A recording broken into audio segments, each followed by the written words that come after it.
First of all, just congratulations on this, because this is so amazing, so many levels, what you've accomplished here. Thank you. Going into this, talk about the very first discussions. When did you first talk about this with Tim? Were there inklings that this may be a project for you? How many years back? It must have been a year and something ago. I've got a really bad sense of time. I'm like a dog. Yeah. Everything feels like forever. And I guess when he got involved with the project, he called me and sent me the script. And so there was just a little bit of talk about what the tone of the film was going to be. But mainly he said that there was going to be these songs and they had to have them before they started shooting. And then he also told me about the Corpse Bride. So actually I began work a year ago-ish on both simultaneously. So I started the beginning of what was going to become like writing 10 songs for the two films. And it was all mixed up. I'd write like 2 songs for Charlie and then a song or 2 for Corpse Bride, then go and do another song for Charlie and then do a little more for Corpse Bride. So it was a real crazy year. But the Charlie stuff was, well, I mean, it was all really fun. But the Charlie stuff is stuff that I'll never get to do again. So yeah. I was aware of that while I was doing it. That I was like, oh man, it's like, this is just ridiculous. Did you know that going into it? Because obviously it was something different. Knowing that you'd be able to do songs and these kind of songs, was it a whole different kind of energy going into a project?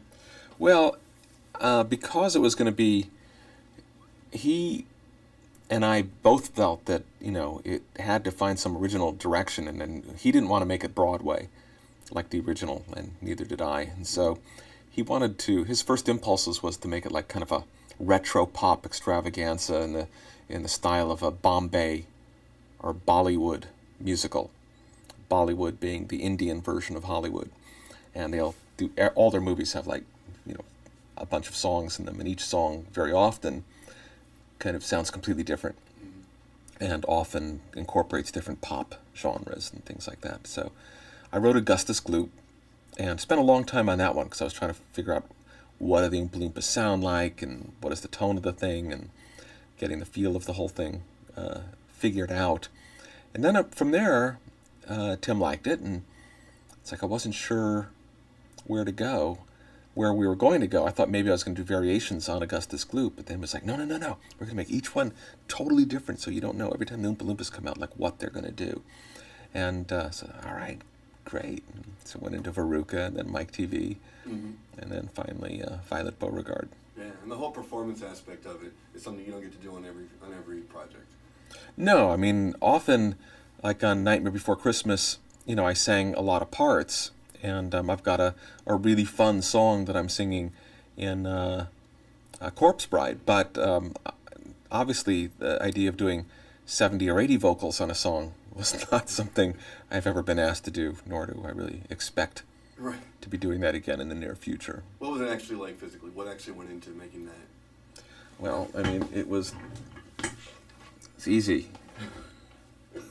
Me sitting here with this mic going and my guitar, which is somewhere, and I was just playing the parts in, and I'd grab a mic and I would sing a bunch of vocals and more vocals, and I started just kind of figuring out how to make it work. So I experimented and finally ended up with this formula that I seem to like of, I did vocals in groups of 6.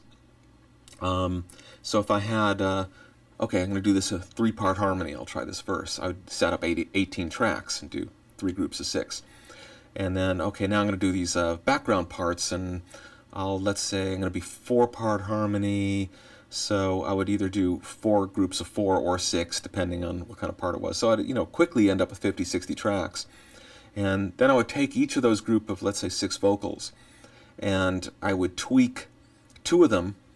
It's called Formant Shifting. It's an electronic thing where you're not changing the pitch, but you're munchkinizing. And if you go all the way, you become a chipmunk.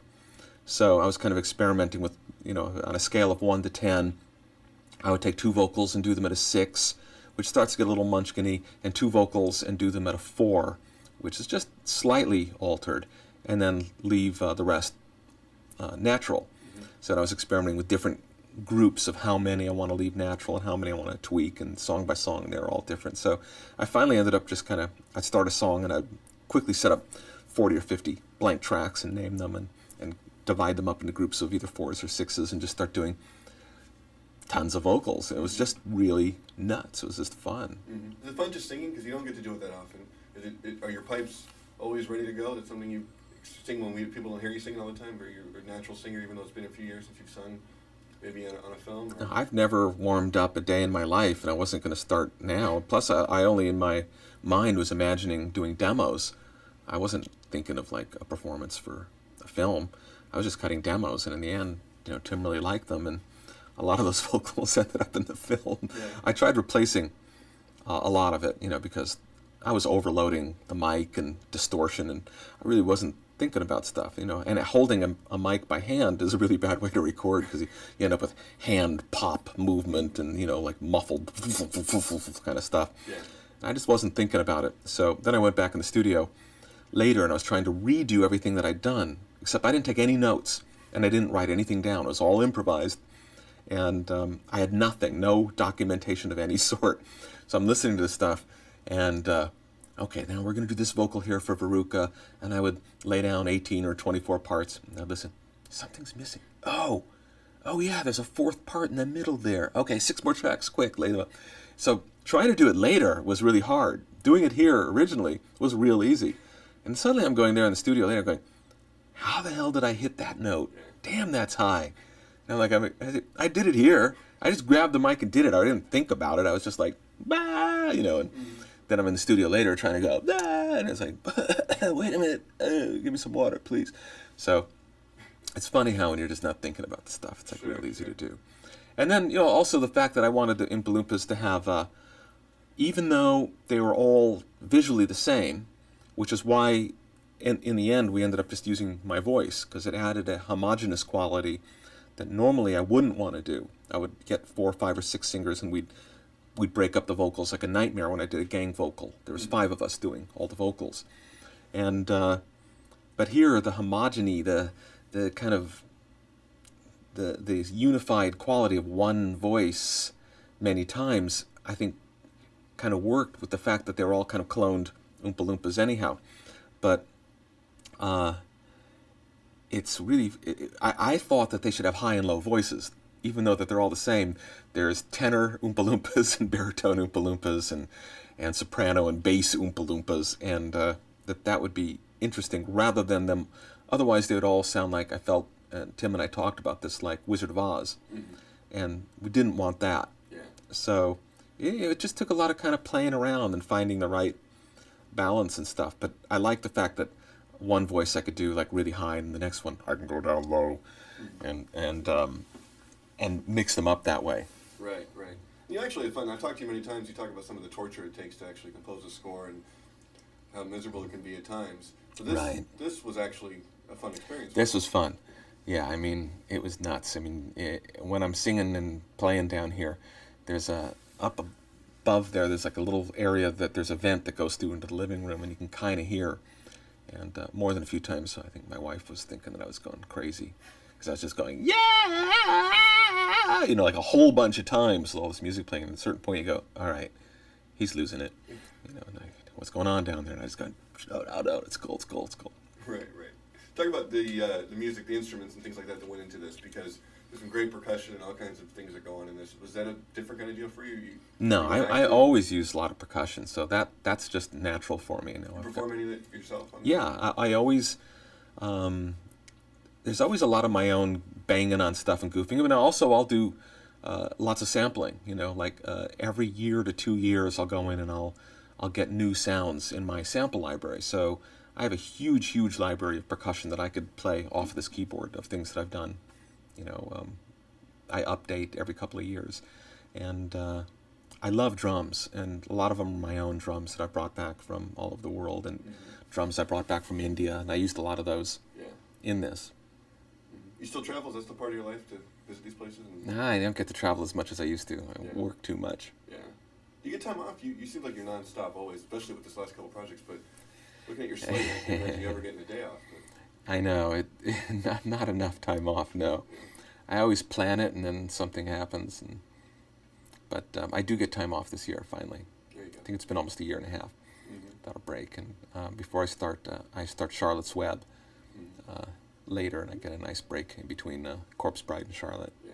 What was your take on the original film, and what kind of discussions did you and Tim have about steering away from that, or taking some elements, or going just everything directly from the book? What was your kind of mandate going in? Well, my mandate was really simple. That Tim and I would work on the style of the songs just based on what we wanted to do, which was beholden to nothing or nobody, and nobody was involved, nobody was consulted, nobody knew what we were doing. It was just all just Tim and I goofing off. But in terms of the lyrics and the content, it was all going to be the book. And so I just went right to the book. And the songs in the book are very long. And so I just kind of chose favorite lines and wrote them down and kind of assembled much shorter versions, because to make a 2-minute song meant I was only able to use maybe 10-15% of the lyrics sometimes, or 20%. So I did as little adapting as I could. I had to change Violet Beauregard a little bit, because in the book they're not singing about Violet, they're singing about a girl who, this is what happens to her if she chews gum all day long. And so it's a lesson about like another girl, and I had to make the song about Violet.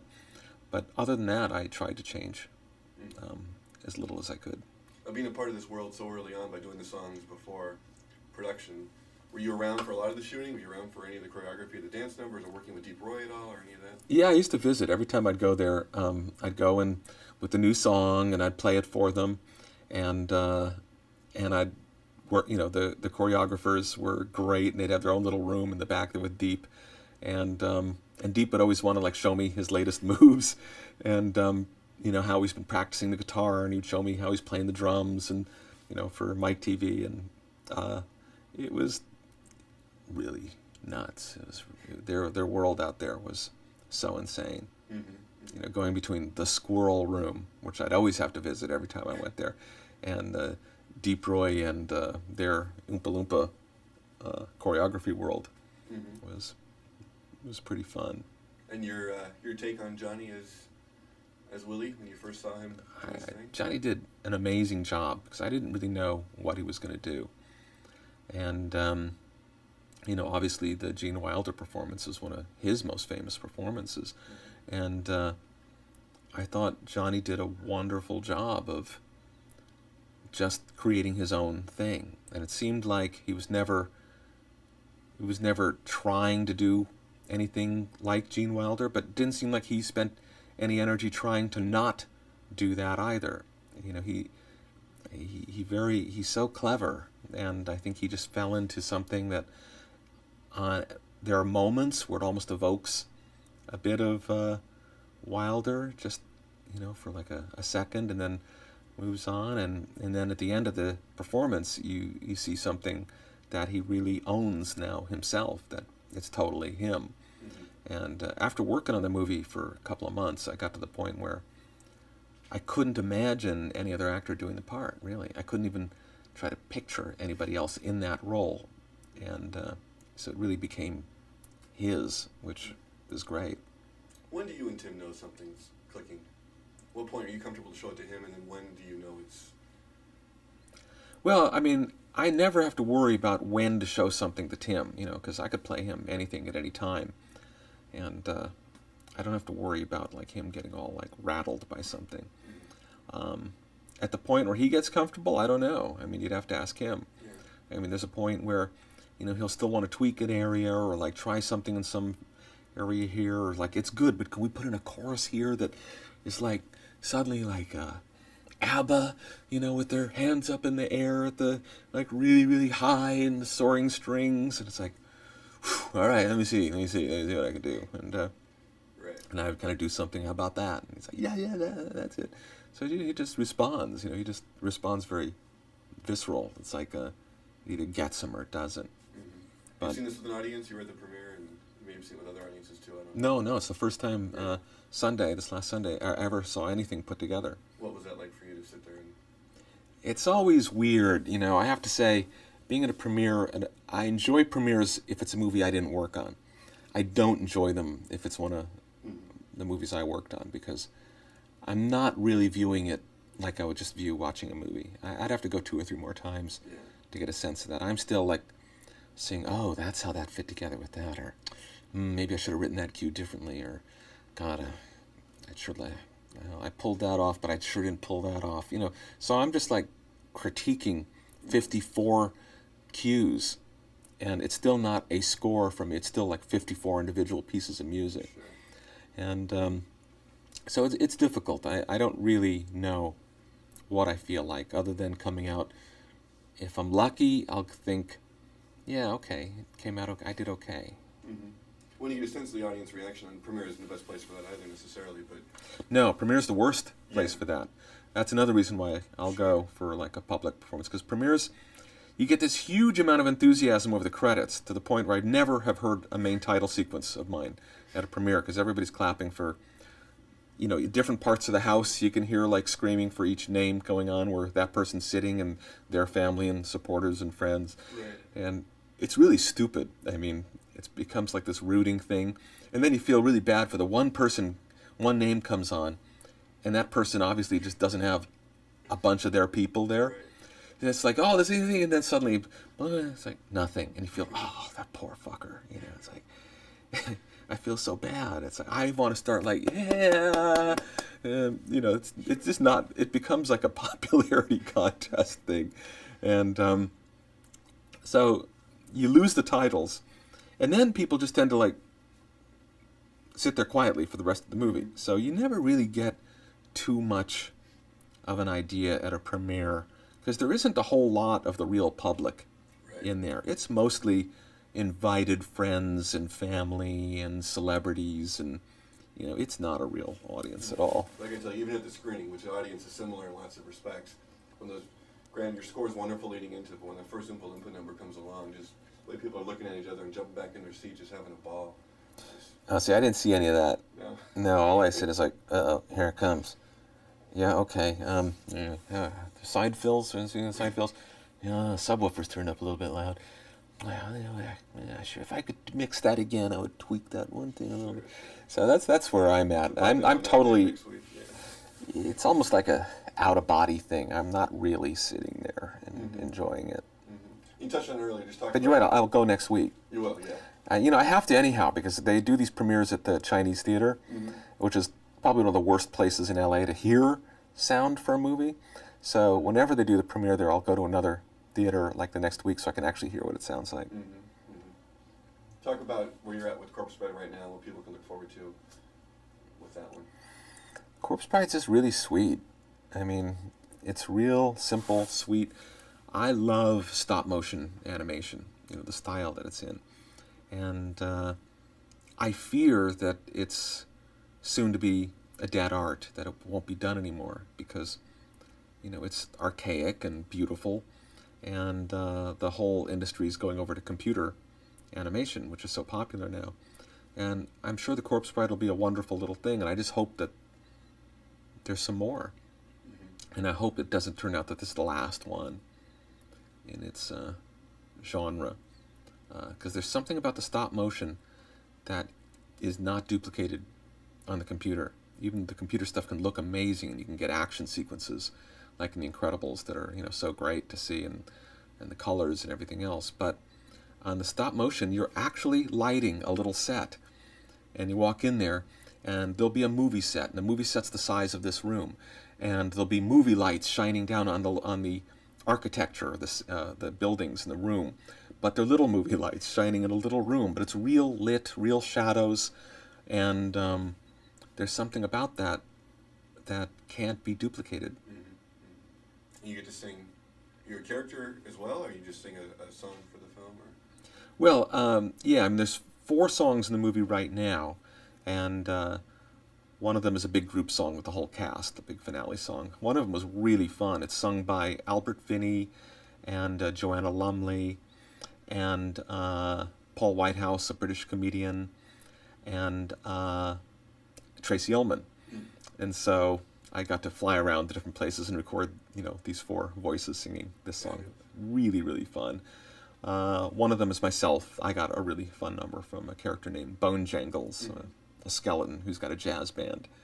And then one of the song is sung by Helena Bonham Carter. So I recorded her and 2 of the other actors. So it was great. It was a great experience. Recording a lot of actors as well. we're putting a set visit piece together on that as we speak too, because we were on the set of that in London. So that's great. And you mentioned the Bone Jangles, which actually reminds me. There's been talk of you doing another Forbidden Zone movie, and that character kind of, is that anything that you're in the works with your brother, or? Me? Yeah, reprising your. I don't know anything about that. No, okay. No. But I hear stuff all the time. I heard yesterday that I was scoring the Simpsons movie, and I'd never even heard of a Simpsons movie. Really? Yeah. So, and I'm not scoring a Simpsons movie. So, you know, I don't know where these things. I guess they all come off of IM. Can't trust that either. DB. IMDb. You know, because I'm always hearing about projects that I'm on that I haven't even heard of the project. Right. Leastwise, signed up for They it. ever come to pass after the fact? Have they? No, usually not. Sure. If I haven't heard of it, it ain't gonna happen. Right. I mean, it's because I'm not. If I haven't heard of it, I'm not signed up for it. If I'm not signed up for it, the chances of it happening are very slim because I'm most likely signed up for something else. Mm-hmm, mm-hmm. And lastly, I just want to ask you about the Oscar possibilities for this, because your work is so amazing, and obviously the Academy appreciates your work. Does this mean you let yourself think about after a movie's done? No, I hope not. First off, I can't imagine how any of these songs would be performed live. I mean, you know. But secondly, I don't think I have to worry about it, because the kind of songs that get nominated, you know, are usually really much different kind of a song. You know, if I'd written a pop ballad, I think you know, it would be much more in the pocket, so to speak. This kind of stuff, I think, is way too left field. I can't imagine it getting that kind of recognition. And the fact that all 4 songs are different, and none of them, there isn't the Broadway showstopper kind of piece that, you know, everybody keeps asking about. They're 4 individual songs. Also makes it, I think it's going to be difficult for a lot of those people to kind of understand or really get into. Most things in the Academy world tend to either be, again, Broadway-based songs or pop, you know, things that are very recognizably like a pop ballad. So it's a different world, but you never really know what they're thinking, because there's so many different people, and so, you know, it's quite a diverse. The fact that I ever got nominated for anything shows that there's like a lot more diversity in there than it used to be, because, you know, I was so looked down on and despised and spat on for so many years. You know, I don't know where that shift happened. I think it took about 15 years, you know, begrudgingly for people just to even start recognizing that I write my own music, and supposed to having a closet full of ghostwriters somewhere still hidden away that everybody's. Did it always bother you, or did you always brush it aside? No, I never bothered me when people thought they hated my work. I would take that as a compliment, but it bothered me when people accused me of not writing my work that they hated. It's like, no, hate it all you want, but I wrote it, and I worked my ass off on it. So that really bugged me, because I thought that was a low blow. You know, it's like I've been around long enough to kind of, I get a certain pleasure if something I wrote gets savaged, let's say in a review. I take a perverse pleasure in that. You know, in the old days when I was in a theater group, before you talked about Forbidden Zone, you know, back in the Forbidden Zone days, you know, they were savaged in the press. Then my band Oingo Boingo was, and I got to really like that. You know, or just critiques people would have. You know, if they printed a really bad review, got printed, we would quote it. We'd use it for our own publicity. You know, like stupid music for white kids who can't dance. You know, somebody once wrote about my band, and that was like a favorite quote. You know, I used that for years. It's great stuff.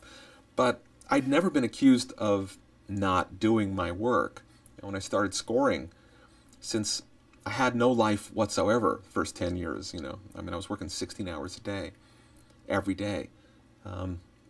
Since we got the computers and using MIDI and stuff like that, that's trimmed it back. Now I can work maybe a 10 or 12-hour day. But I used to work that many hours a day. So I was working it all out, making demos, playing it for the director to get approved, and then writing down every note of it. And it took forever. I felt like I just literally worked and slept, and that's all. I don't even know when I ate, at least when I saw my family. And so that really annoyed me when then I'd hear like, oh yeah, I heard he's got all these like people working for him, and he just kind of hums the melody and they do all the work. It's like, no, hate it, but at least give me my credit for having written this thing that you despise. Yeah, no kidding. Your own Oompa Loompas. Yeah, I've always been like a kind of a solo I mean, that's why it's natural for me to do my own demos and do my own songs and record all my own vocals and do everything, because I've always been a working loner. And so I'm happy that way. I can never work with anybody around me. And I've never had a working assistant. I've never had anybody in the studio with me at all. And even my closest guy, Steve Bartek, who's been working with me since the Mystic Nights of the Oingo Boingo. It's like he doesn't get to hear anything until it's all done and finished and ready to send out, just because I can't. It's got to stay in my head till the very last second, and then finally I could release it. Otherwise, it's bad luck. You let these things out of the box too early, they might come and bite you. Well, amazing work on this one. Thank you very much for Thank you. talking to us.